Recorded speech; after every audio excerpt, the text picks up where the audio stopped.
Hi folks, today we're going to fix the agitator on a Kenmore 500 washer. Alright, so here's the problem I'm having right now. Let me give you a little bit of close-up. This agitator works in two parts. I have this section down below and this up top here. Now normally what will happen is when this goes in this direction, this will also move in this direction, clockwise, to get the clothes to move down and out, agitating, doing what it's supposed to do, circulating, agitating the clothes. Now, what's happening right now is on its own, this part is just sitting here. The only reason it turns out is there's no tension against this, so it's going to turn simply for the fact that there's nothing in here. But once this closes in here, this is not turning, and I believe the problem has to do with these, I believe they're called agitator dogs, are possibly worn out. I've watched a few videos. This is going to be my test to see if that actually is the issue. I believe it is, because normally this lower part seems to be working okay, just this part is not. So I'm going to start taking this apart, and I'll show you where those agitator dogs sit and how they normally work. Alright, there is on either side of this two notches which holds this unit in place. Alright, step one. Take this part out here. Take this off. This obviously needs to be cleaned out. And then I'm going to push in a smaller screwdriver, will probably come in handy. If I can't do it on this side, then I will do it on this one here.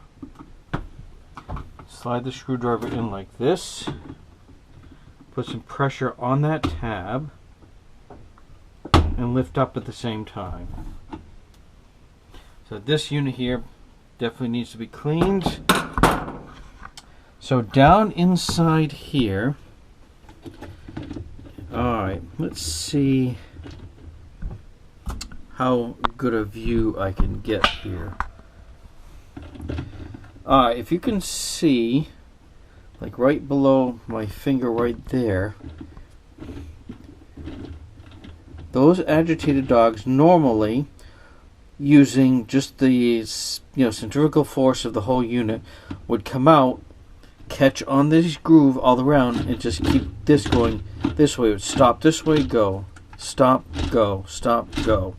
So what I'm going to do next is I will need to take out the bolt that's down in there to get this unit off to get to the agitator dogs. Alright, now for my washer, it looks like this takes an 11mm socket. So what I need to do is I'm putting some pressure on this right here, keeping this from turning so I can loosen up this bolt right here.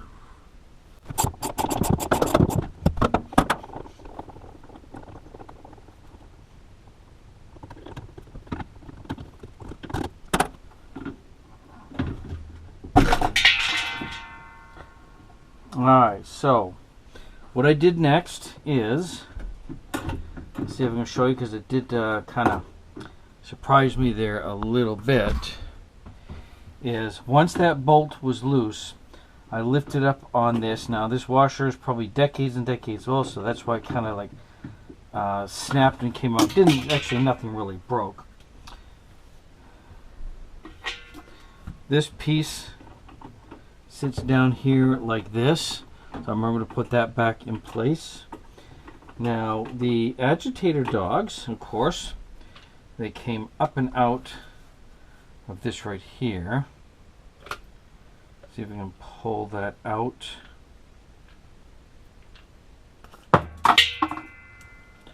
Alright, that's the bolt. So these would sit in here, and just by the motion of the lower agitator, come out, grab this, and turn this way. I'm going to find the other pieces, make sure they're not left over, and replace the agitator dogs. Alright, so here are the old agitator dogs. Alright, so just to give you a really good comparison, that these are the new ones.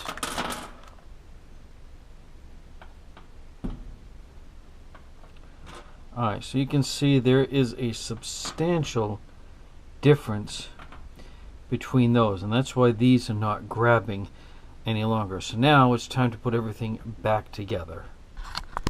Alright, since those agitators were essentially completely broken off and just sort of hanging loose in there, the last step is I need to slide this off to get the pieces out and put the new ones in. I'll show you what I'm doing right here. Let's lower this down so I think you can see a little bit better. Here we go. So all I'm going to do is to pry this up on each spot. This slides up, and you can see the pieces in here that are just sort of floating. So I'm going to tap those out. 1, 2, 3. Always one stubborn one. Now it's time to put the new agitators in.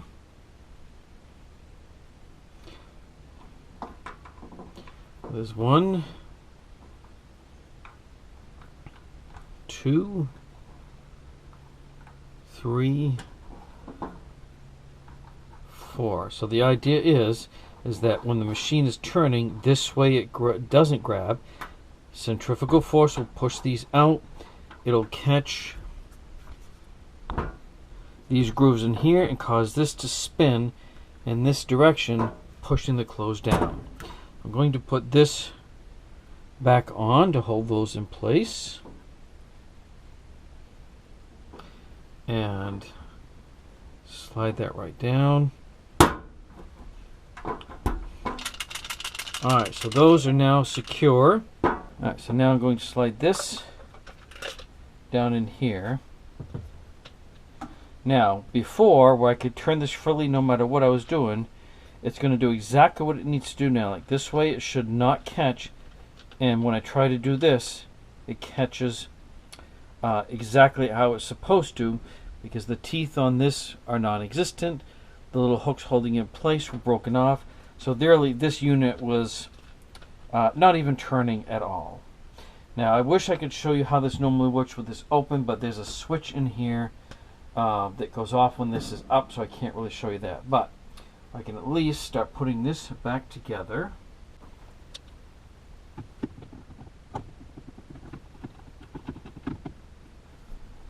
Alright, now when I slid this down, there were some grooves. I really can't show you because they're, well, maybe I can. Let's lift this up again.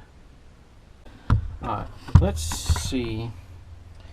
Down inside, let's see, from what you're looking at the 12 o'clock and 6 o'clock position, there are 2 tabs.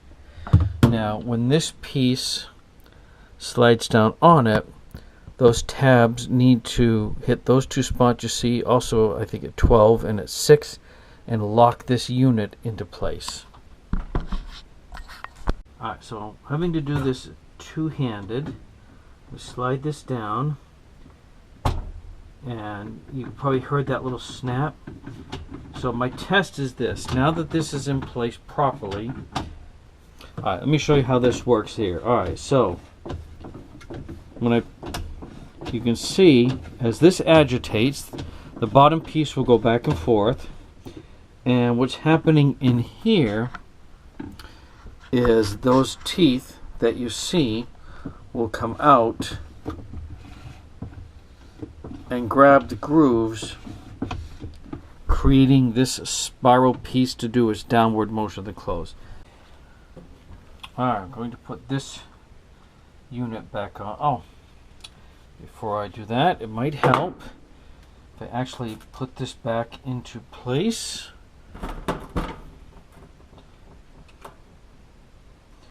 Let's see if this will stay on. Probably not, but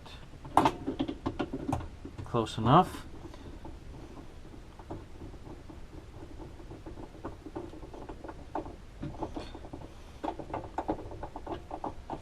I'm not going to make this super tight. I'm only going to put enough tension down below to tighten this up, the bolt to this unit down below.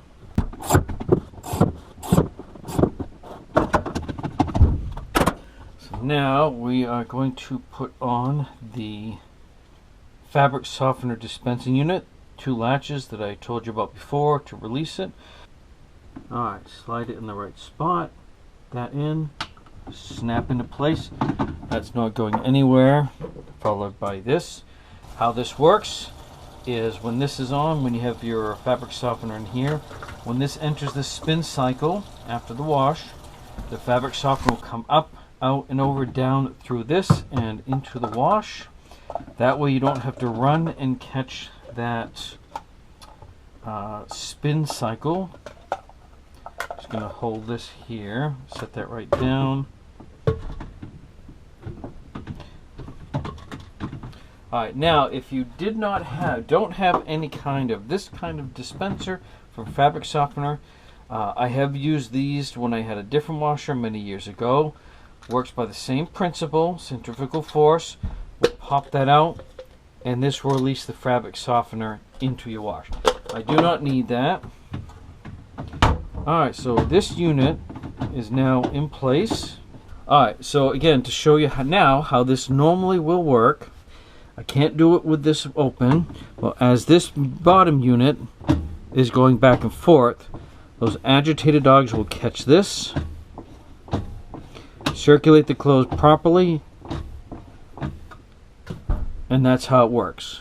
Alright folks, I hope you found this video, if nothing else, entertaining. For me, it was certainly educational because I had to look up some videos on how to do this. I hope this helps someone else. This is a Kenmore 500. I will try to remember to put the link below in the description for the agitator dogs that I purchased. I don't get any monetary compensation for this, but the link is there available for you to use. So don't forget to like, comment, subscribe, and share.